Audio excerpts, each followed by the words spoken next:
All right, good morning, everybody. Sergeant Major says good morning from the deer blind. Looks like we're out hunting today. Hell yeah. Give me some backstraps in the freezer, old man. I'm looking forward to it. So, this morning, y'all, it's kind of a slow news day, kind of a slow news week. We've really got, there's a lot of little things going on. And it's funny, most of the little things going on, because there's nothing huge going on, right? The No Kings protest was a big flop. It's, a bunch of old people and spiteful mutants showed up to stand around and accomplish nothing. There were riots, there was some violence, but in the typical style, they were mostly peaceful protests.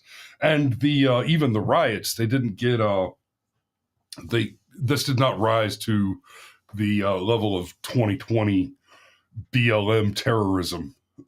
So, kind of a slow news week. What is going on is lefties on Twitter on X, are just desperate to make mountains out of molehills. So that's why today, and I think I'm going to repeat this a few times in the future, I'm launching the new segment, Solve for X. So we're just going to take a look at the feed and talk about some of the individual things that are happening and how it's either blown out completely dishonest or irresponsibly short-sighted. So, here we go. Let's take a peek-see here. I'm going to blow that up a little bit for you so you can see better. You've got comments like Trump's Nazi Gestapo come to Canal Street in New York City to kidnap residents, and New Yorkers are having none of it. Let's discuss what you're actually saying here. Nazi Gestapo. Okay, so they keep making this comparison. Let me tell you something about the Jews. Okay? There's something important you need to understand about the Jews in the context of criticizing Donald Trump or the Republican Party as being like the Nazis. Because understand this context is they are comparing the enforcement of our border laws and the incarceration and deportation of hostile foreign invaders to the activities of the Holocaust. Here's the thing you need to know about the Jews. There, I've said it 3 times. They weren't foreigners in Germany during the Holocaust. Okay?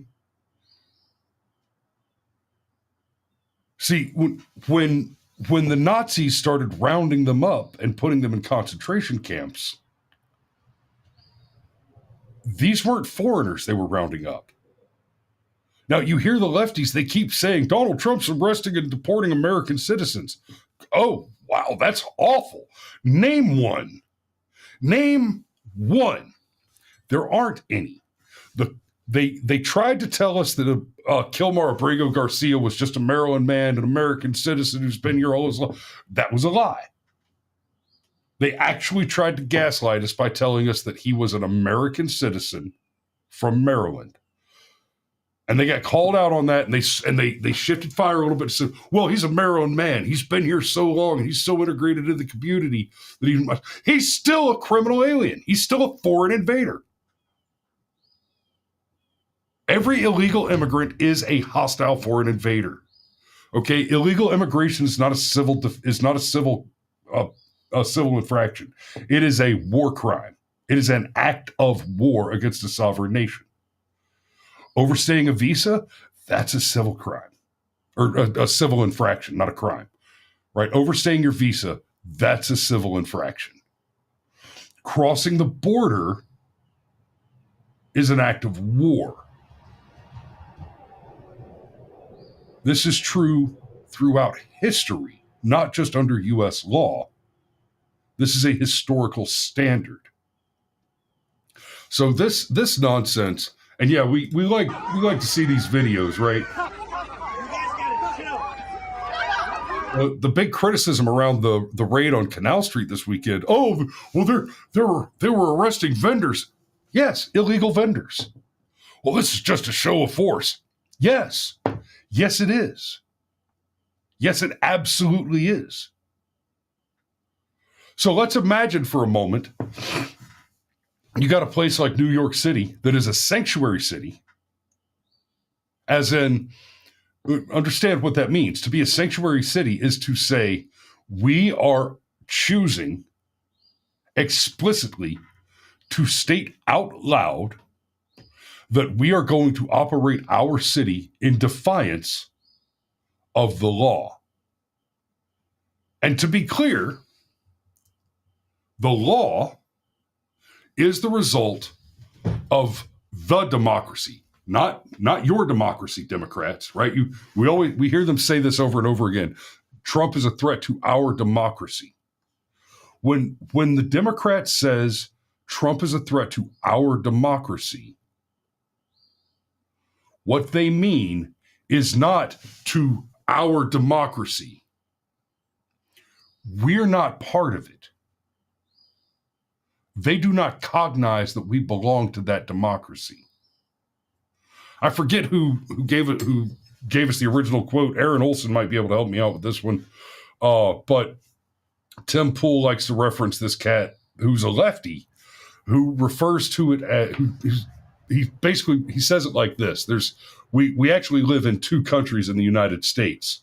There's the liberal democracy and the constitutional republic, or something like that. But it's very much how it feels in this country today. There are essentially two factions, right? It's no longer as milquetoast and simple as there being two parties, right? You got the Democrats and Republicans, right? What those of you who are over about the age of 40, right, or close to it, right?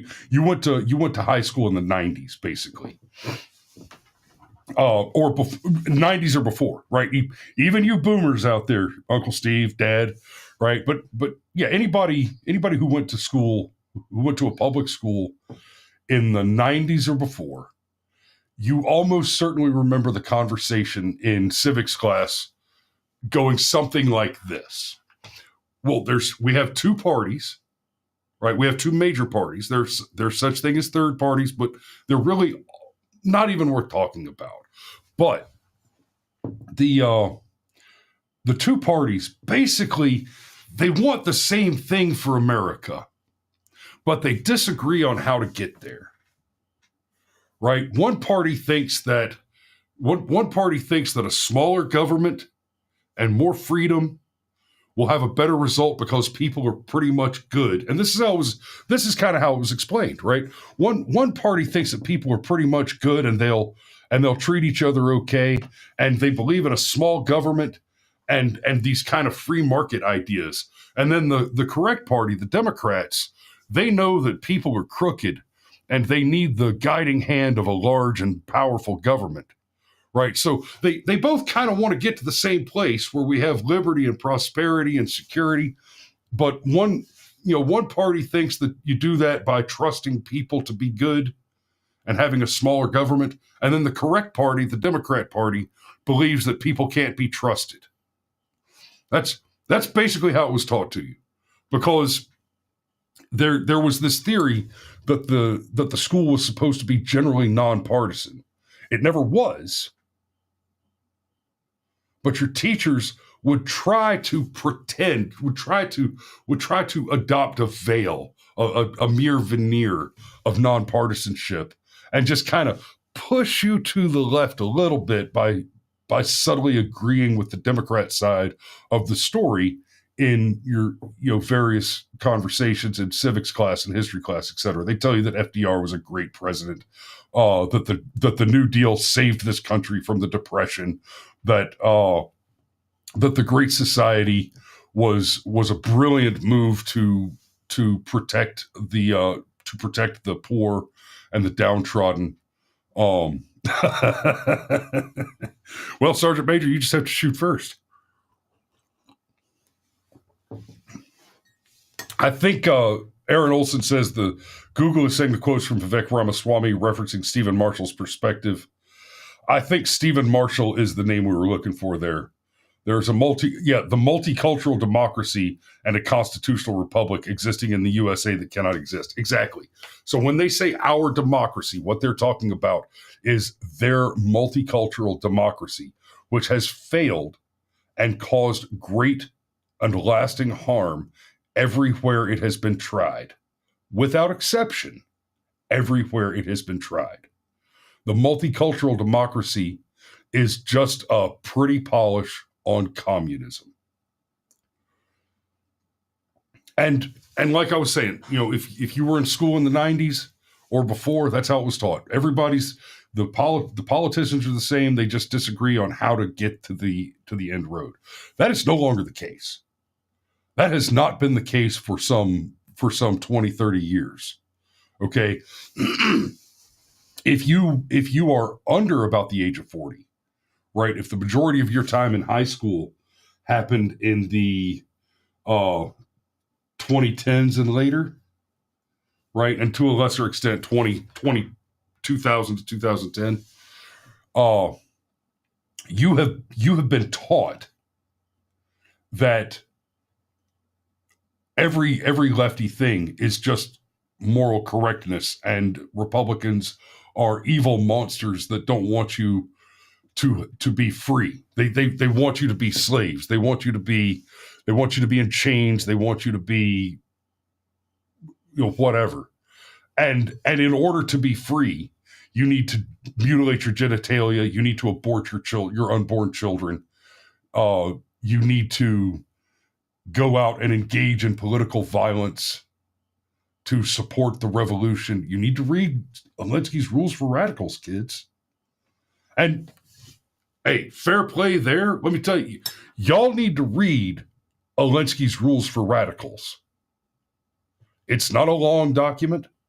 It's not like a big thick ass book, right? It's no Pendar's Compendium of Georgia Real Estate Law. That's for damn sure.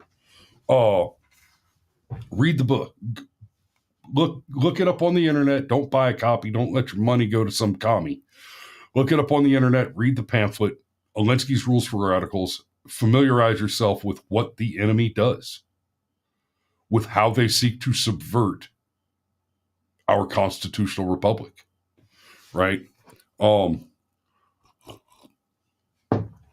Patrick says you need to depend on the government for all your care because it is not your responsibility to care for yourself.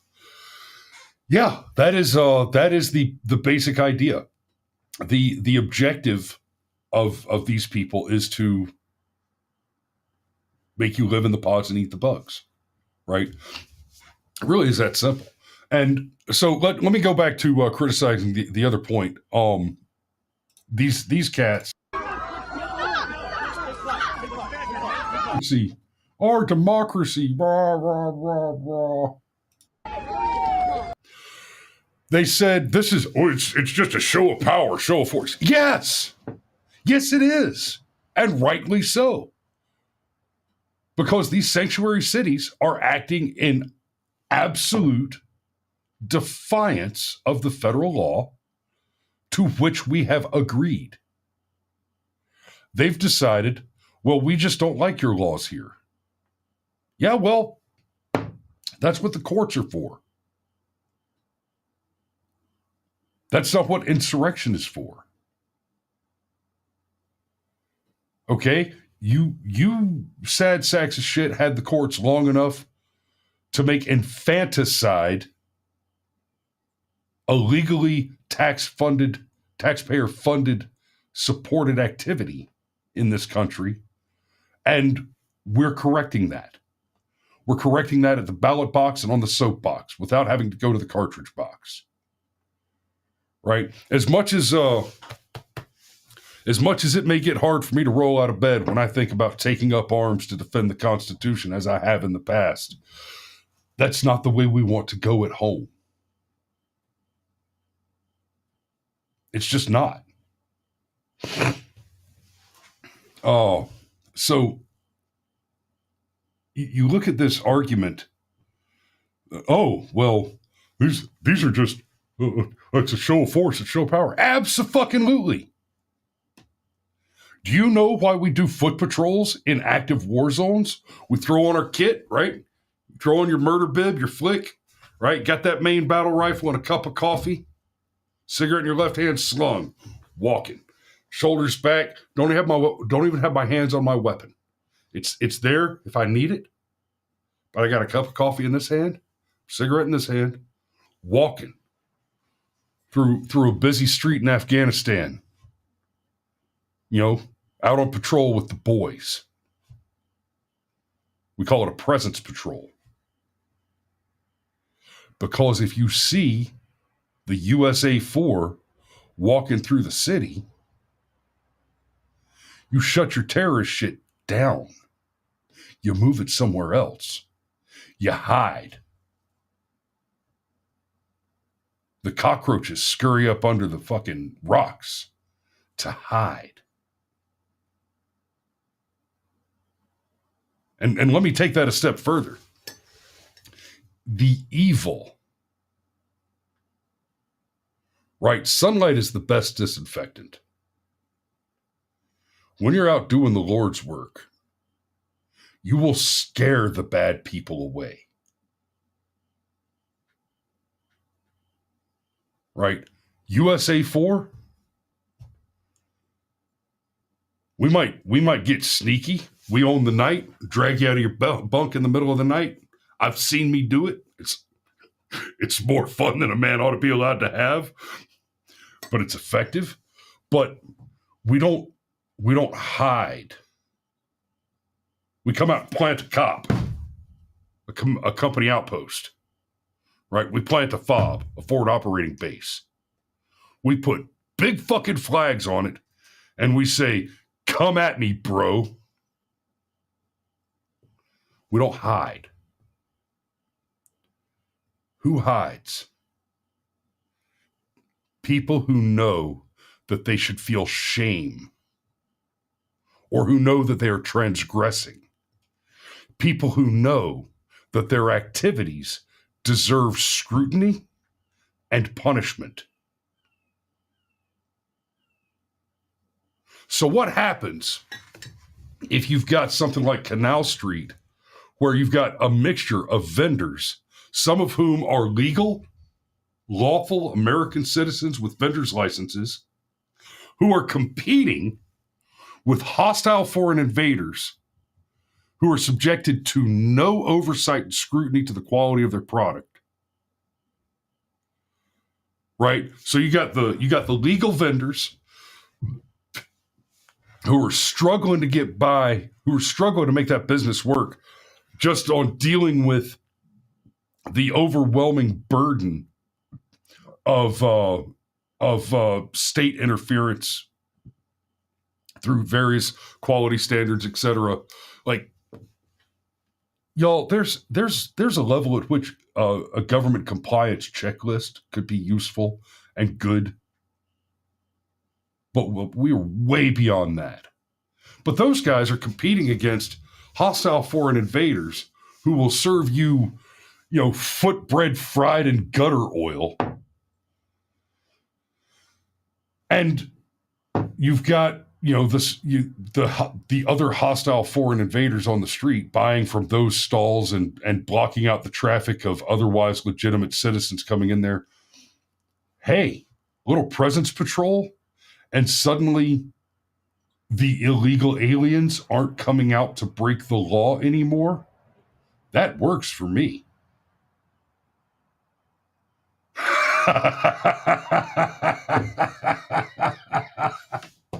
Oh dear. Fee says General So's seagull. Yeah. Okay, so well, the idea was to go through and tear into a bunch of stuff on X, but here I am, 20 minutes on the first post. I guess that worked out all right. My wife mentions General So's seagull, so I'll just go ahead and close on an anecdote, because frankly, I want to go spend some time in my massage chair before I go to the chiropractor this morning. General So's seagull. So When I was a teenager, we lived in Maine, and there was a restaurant called the China Pearl. Chinese restaurant, Chinese buffet guy, right? Oh, and every Saturday, me and the boys would go. We'd go work breakfast shifts at the various places that we worked, and do like 4 hours in the morning. I managed an omelet bar at Bowdoin College, which was kind of cool. I was 15, 16 years old, teaching college kids how to make an omelet for the first time. Just like, how do you not know this? Omelets are delicious. Why didn't you figure this shit out when you were 6? My 6-year-old can make an omelet. What the fuck is wrong with you? Anyway, I didn't have a 6-year-old at the time. I have a 6-year-old now.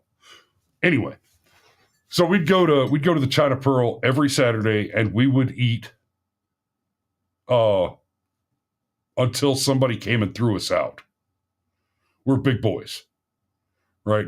I had some buddies up there, most especially the Kwasniaks. The Kwasniaks were a bunch of Polacks that were essentially 6-foot cubes of muscle.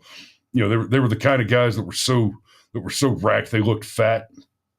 But we used to play frisbee with old truck tires in the field behind their house. So we'd go and eat until somebody came and told us to leave. Shortly after Dad got orders, we PCS'd, moved back to Georgia. Shortly after that, we heard news from friends back in Maine. There it is. For those who know, you know. If you know, you know. Back in Maine. So we heard some news from friends back in Maine that the China Pearl had been shut down. And it turned out that the owner and one of the cooks had been going to the beach and hunting seagull. Apparently a shitload of seagulls to feed my crew, and serving it as General Tso's chicken and sweet and sour chicken, etc. Now, in all fairness, I don't think I ate a lot of seagull. I don't think I may have never eaten any seagull there, because this is back when you could still get sweet and sour pork and twice cooked pork when there was still pork on the menu. And so unless they were pulling a Mrs. Lovitz, I'm pretty sure that what I was eating was pork. But they did get shut down for selling seagull. And I'm sure I had it once or twice. I never knew the difference. And frankly, I probably wouldn't have cared if I did know. I could definitely see myself in the sewers of New San Angeles, saying, "Yeah, that's a pretty good rat burger." Yeah, it's best. In fact, it's the best burger I've had in 40 years. So, Pit Danny says orange chicken. I don't know. Seagull's an aquatic bird, so you go orange on it, it might get a little twisty with the duck exchange. Got to watch out for that. How's the dog population? Well, this is Maine. We didn't have a lot of stray cats and dogs to worry about, which is probably why they resorted to the seagulls, Danny. Yeah, stray pets don't hang out when it gets that cold quite so prolifically as they do in the cities in the South, or in Hawaii, where they have entire cloisters of feral cats that will attack you at the grocery store. Yeah, if you're opposed to kicking cats for in self-defense, you should probably not visit Hawaii. But just saying. All right, guys. Well, I appreciate y'all joining us this morning. I'm gonna go ahead and wrap it up there. I am gonna have to probably extend the show a couple of times this week, or we might just have to go real late on Saturday, because I still owe you guys about 9 hours this week. So, yeah. But y'all be safe. We love you, and we will see you tomorrow.